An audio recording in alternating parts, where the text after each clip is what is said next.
The very first LEGO monorail was released in 1987.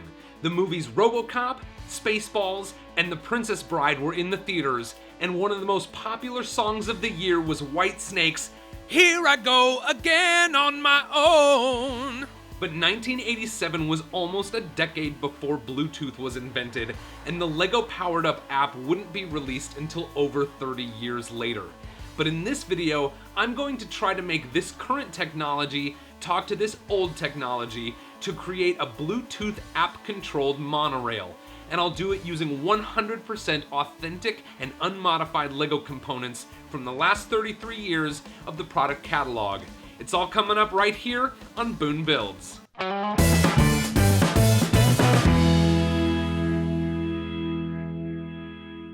Hello LEGO fans, Boone here and welcome back to Boone Builds. So my goal with this project is to use the LEGO Powered Up app to control the monorail motor.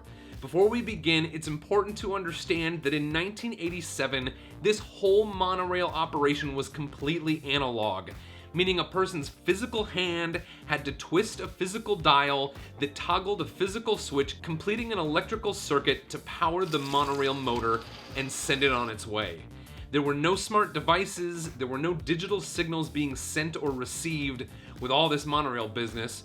So the question is, how can we get this digital stuff to interact with this analog stuff? The first thing I'll try is using the Bluetooth-enabled Powered Up hub to drive a powered up motor that turns this dial to make the monorail start and stop. I can put a Technic axle into the top of this round brick, and that gives us a lot of options for connecting to other Technic elements and motors. Here's a picture I took of a housing I assembled that incorporates a motor, a worm gear, and a small round gear. The motor turns the gears turn the round brick, and when I attach this assembly to the mono switch, it will adjust these paddles and send the monorail on its way. I've incorporated this setup in a control tower mock I recently made for my Brick Rogers space layout. You can actually see the gears turning and the paddles on the mono switch changing direction. Now, when the monorail stops at the station, I can use the Powered Up app to run this motor and send it on its way. I can press this button in the app if I want the monorail to stop the next time it gets to the station, or I can press this button if I want to send the monorail the other direction. Now this is a lot of fun, and it's also handy if I have other things in my creation that I want to control with the app, like this rotating satellite dish or this rocket ship boarding ladder. However, we're not really using the app to control the monorail. I'm using the app to control the mono switch, which can only start, stop, or change the direction of the monorail every time it comes back to that spot along the track. I also want to be able to use the app to control the speed of the monorail and make it start and stop wherever I want, not just at the mono switch. To accomplish this, we're going to need to incorporate some LEGO components that aren't as old as the original monorail, but aren't as new as the Bluetooth-enabled power-up. The secret is LEGO Powered Functions. It's our missing link between monorail and Powered Up. The Power Functions system was first released in 2007. It has battery packs, motors, and lights, but the secret sauce is in these two components. An infrared receiver that takes in a digital signal the way your TV sees the signal from your remote control, and open an analog circuit to power a motor or other equipment.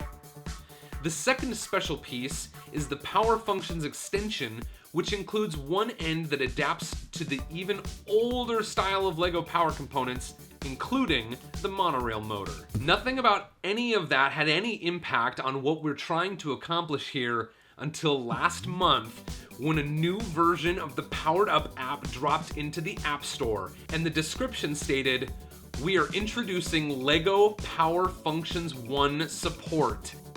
They were excited enough about it to use an exclamation point in the version history description, and I'm excited about it too. But the only way I could imagine to make the Powered Up app talk to the old Power Function components was if the Powered Up color distance sensor secretly had the ability to transmit infrared signals to the old Power Functions receiver.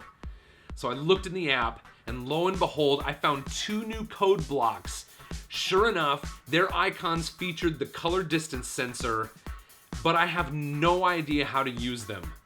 The update description goes on to say, yes, you are now able to use your old Power Functions hardware with the LEGO Powered Up app. It's a bit techy, but we're sure you'll figure it out. And I believe in myself to figure out something techy. Find more info on how it works on our website. So of course, I went to the LEGO website, and guess what? I didn't find anything about how to make Power Functions work with Powered Up. So I called their customer service line, and I waited on hold for a long time.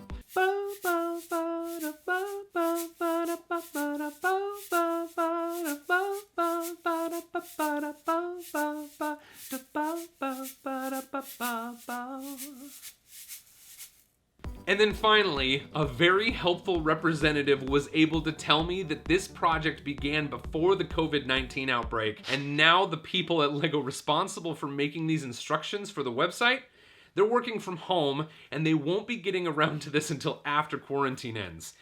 But I knew it had to be possible. That's when my friend Josh messaged me with a link to a YouTube video from Racing Brick explaining that he figured out how the connection between Powered Up and Powered Functions could work.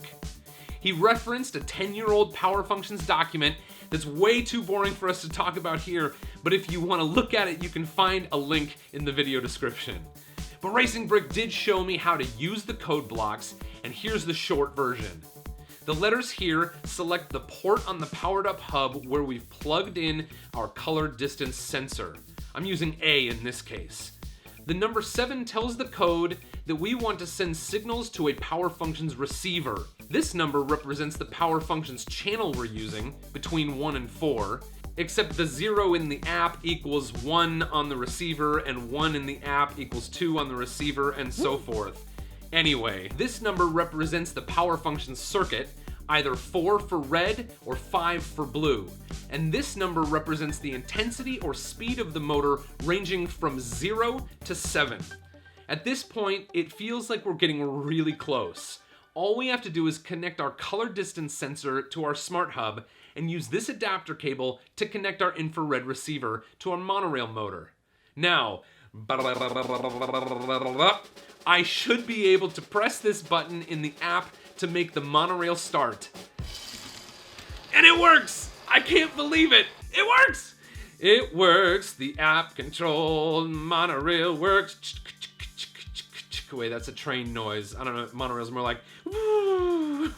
Now that we can control the monorail from the Powered Up app, we can start and stop it remotely no matter where it is on the track. And we can even adjust the monorail's speed by raising or lowering this number.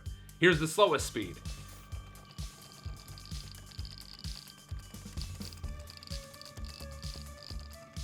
Here's a medium speed.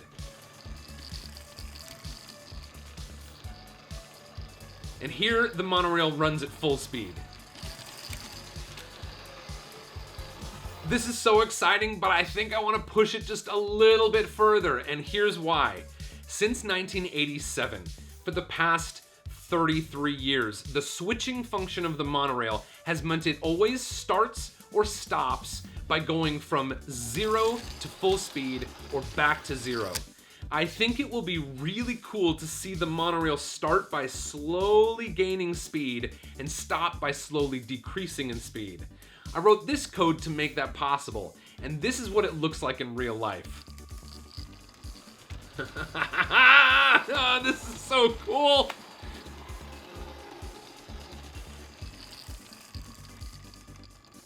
Oh man, now of course, all of this stuff may be somewhat impractical because there is a lot of equipment on this monorail, and I haven't even thought about how to implement it in one of my own creations yet.